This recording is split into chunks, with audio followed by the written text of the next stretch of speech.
You're looking at the skull of a 7-year-old child. It's 850,000 years old, found deep in a Spanish cave. But here's what should terrify you. Those scratch marks on the bone. They're from stone knives, the same kind of butchery marks found on deer from the same site. This child wasn't buried, they were eaten. And the hunters who killed them, they were human too. For most of our evolutionary history, the deadliest predator stalking early humans wasn't what you'd expect. Not saber-toothed cats, not giant bears, not venomous snakes. It was other humans, and we have the bones to prove it. The year was 1994.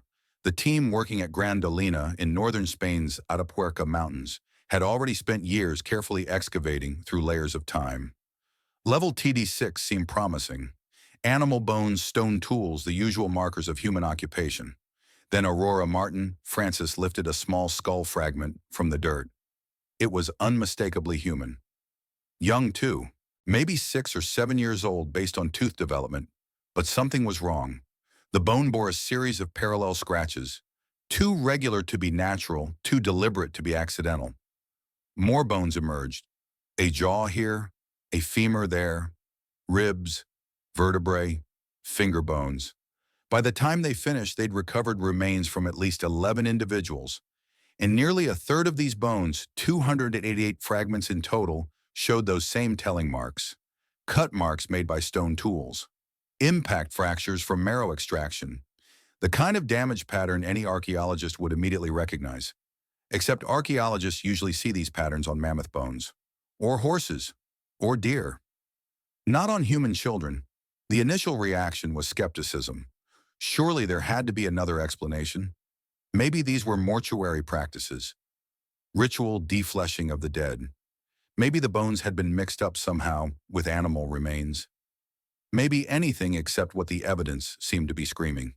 But the forensic analysis was meticulous. The cut marks weren't random or ceremonial. They clustered exactly where you'd expect if someone was efficiently removing meat from bone. The long bones were cracked open for marrow, just like the deer bones found in the same layer. The skulls showed impact points consistent with accessing the brain, another calorie-rich organ. And then there was the age pattern. Of the 11 individuals, most were children or young adolescents. The oldest was maybe 13. This wasn't a cross-section of a population. This was targeted selection. But Grandolina held another horrifying secret. This wasn't a one-time event. The excavations revealed human bones with cut marks in multiple stratigraphic layers, separated by thousands of years. Generation after generation, the practice continued. Like tool-making or fire control, hunting and eating other humans had become part of their cultural toolkit. Dr. Yolanda Fernandez-Halvo, one of the lead researchers, put it bluntly. They were eating their own kind, and they were eating them just like they ate any other animal.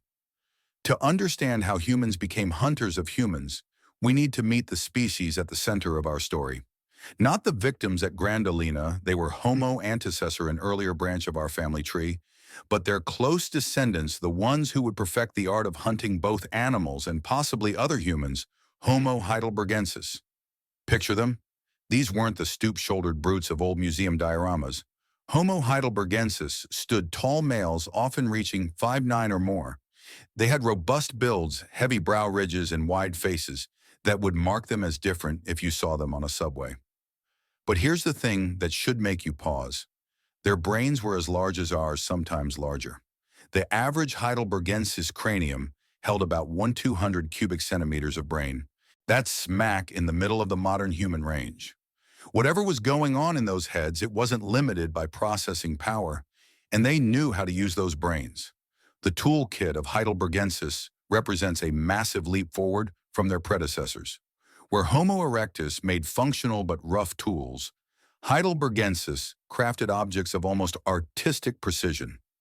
Their Acheulean hand axes weren't just sharp. They were symmetrical, balanced, aesthetically pleasing in a way that goes beyond pure function. But it's the wooden spears from Schöningen that really stop you cold. Found in a German coal mine, these spears date back at least 300,000 years. They're not rough branches with sharpened points. These are engineered weapons, each one carefully carved from the spruce wood, balanced like modern javelins with the weight concentrated in the front third for stable flight. The longest measures over 7 feet. When researchers tested replicas, they flew true at distances up to 70 feet. Think about that. These weren't contact weapons.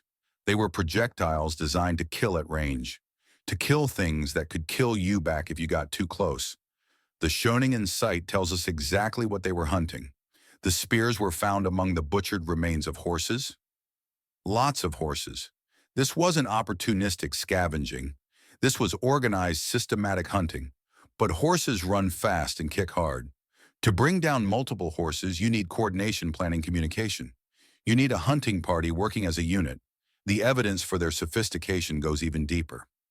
At sites across Europe and Africa, we find Heidelbergensis horse dating back 400,000 years, not just fire use, controlled fire. At Terra Amata in France, archaeologists uncovered the remains of ancient shelters, oval huts 8 to 15 meters long with central fire pits. These weren't nomads constantly on the move. They were building homes, maintaining fires, creating persistent places on the landscape. And here's where it gets darker. The same cognitive abilities that let Heidelbergensis coordinate horse hunts. The planning, the group tactics, the advanced weaponry. Those work just as well on other targets, even human-shaped ones. Let's go back to those bones in Spain, because the most disturbing part isn't just that early humans ate each other, it's who they chose to eat. In nature, predators typically target the easiest prey available. Usually that means the old, the sick, the young, who've wandered too far from protection. It's energy economics.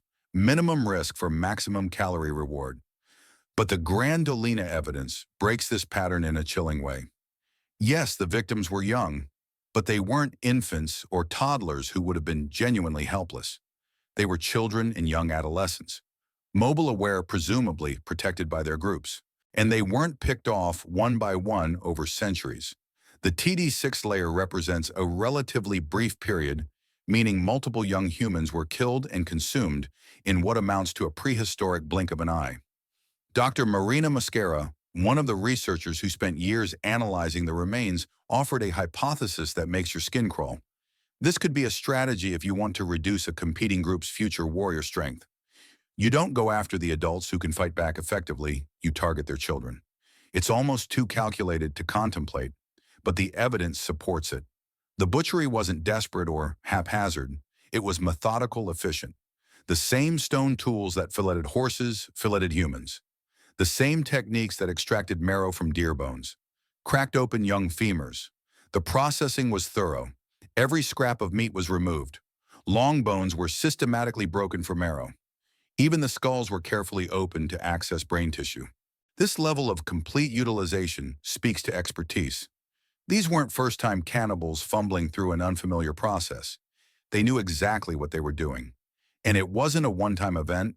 The Grandolina excavations revealed cut-marked human bones in multiple layers separated by thousands of years. This wasn't a single band of ancient humans crossing some terrible line during a harsh winter. This was a practice, a tradition, something passed down through generations, like tool-making or fire management. The clinical nature of the butchery argues against any ritual or symbolic meaning. There are no special cut patterns, no evidence the human bones were treated differently than animal remains. They were simply meat. Professor Jose Maria Bermudez de Castro, co-director of the Atapuerca project, summed it up with stark clarity. This was gastronomic cannibalism. They ate their enemies. Here's the uncomfortable truth. If we could write off cannibalism as something only primitive species did, something we evolved beyond the story would be easier to stomach. But we can't. Fast forward 800,000 years from Grandolina. Location, Goyet Cave, Belgium. Time 40,000 years ago. The players Neanderthals are sister species so close to us genetically that we interbred with them. The Goyet Neanderthals tell a story just as disturbing as Grandolina. 5 individuals systematically butchered, cut marks on 99 bone fragments, marrow extraction, the same professional processing seen on the reindeer bones from the same layer. But the Goyet Neanderthals added a twist that somehow makes it worse. After extracting all the meat and marrow, they didn't discard the human bones. They used them. A femur became a knapping tool for making stone blades. Tibias were repurposed as retouchers for maintaining cutting edges. Imagine it using the leg bone of someone you just consumed to make the tools you'll use to hunt tomorrow. It's a level of practicality dehumanization. It's hard to even find the right word. And Neanderthals weren't alone.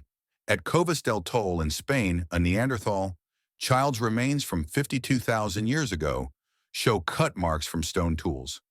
The same story, different cave, but surely Homo sapiens, we modern humans, with our art and music and complex societies, surely we were above this. Gough's Cave in England says otherwise.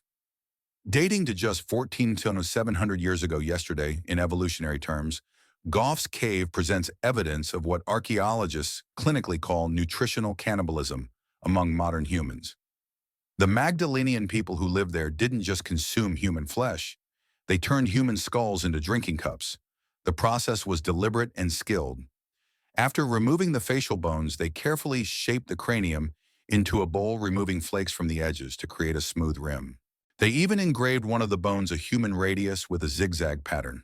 It's the oldest known engraving on human bone. The craftsmanship is disturbingly good. These skull cups weren't crude improvised containers. They were carefully manufactured artifacts shaped with the same attention to detail as their stone tools or carved antler points. Someone spent hours creating these macabre vessels, hours handling human remains, not as bodies to be mourned, but as raw materials to be shaped. These weren't desperate people gnawing on bones during a famine. The cave is full of animal remains. Horses, deer, ptarmigan. They had options. They chose to eat humans anyway, and they made art from the remains. This brings us to perhaps the most unsettling realization of all. When we first hear about ancient cannibalism, our minds immediately supply excuses. Starvation, desperation, extreme circumstances, forcing extreme choices. It's more comfortable to think of it as survival cannibalism, the kind we can understand, even forgive, like those airplane crash survivors in the Andes. But the archaeological record tells a different story. At Grandolina, the same layers containing butchered human children also contain abundant remains of horses, deer, and bovids. The climate data from that period shows a relatively mild Mediterranean environment. Plant foods would have been available. This wasn't the depths of an ice age with desperate humans gnawing on anything to survive. The paleo-environmental evidence is particularly damning. Pollen samples from the same period show a landscape of mixed woodland and open grassland. Ideal hunting territory. The diversity of animal species in the archaeological layers speaks to a rich ecosystem. These weren't people living on the edge of starvation. They were successful hunters with multiple food options. The Goya at Neanderthals. Their cave shows evidence of successful reindeer hunts.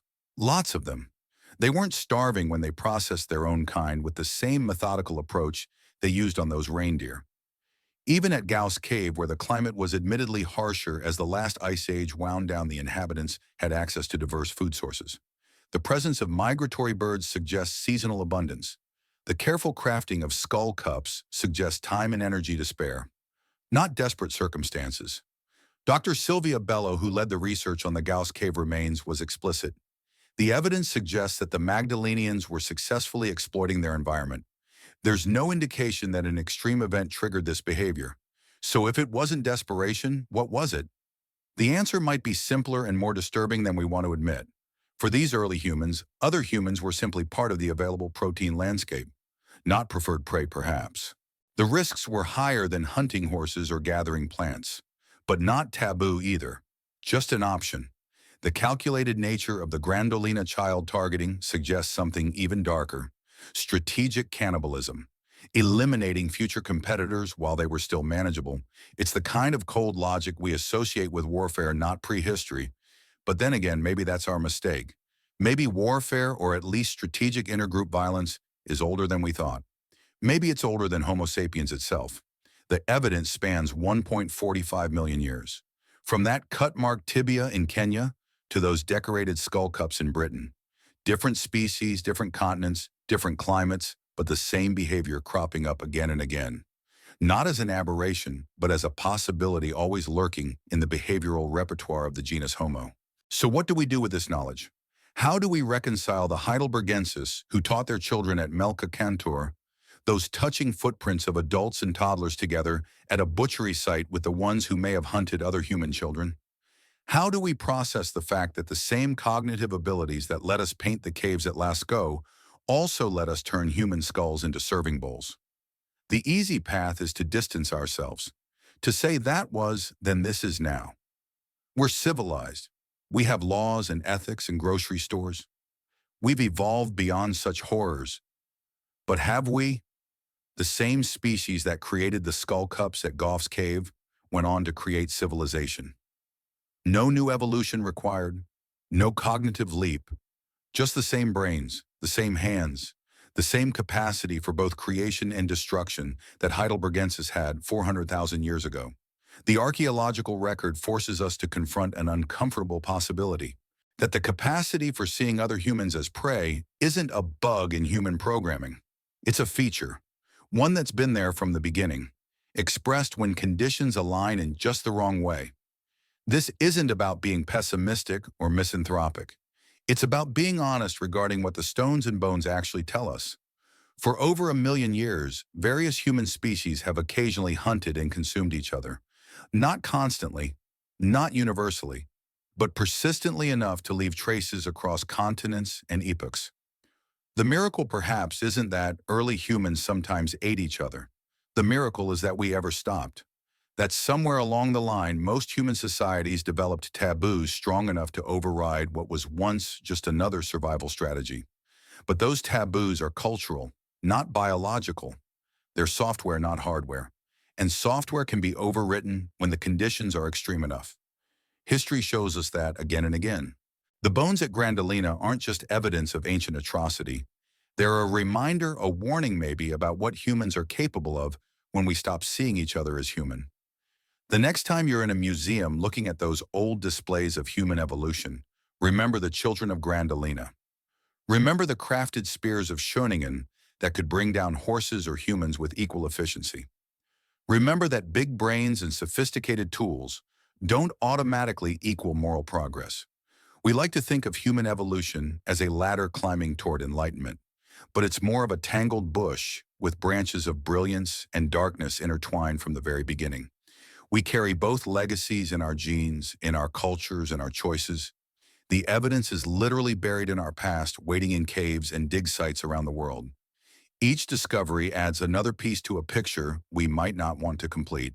But understanding where we came from, all of it, not just the parts that make us proud, might be the only way to consciously choose where we're going.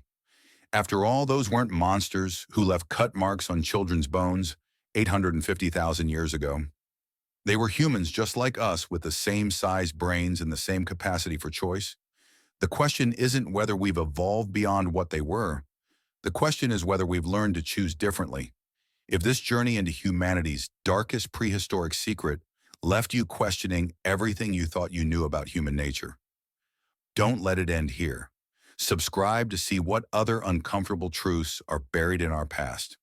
Because sometimes the most important stories are the ones we'd rather not tell,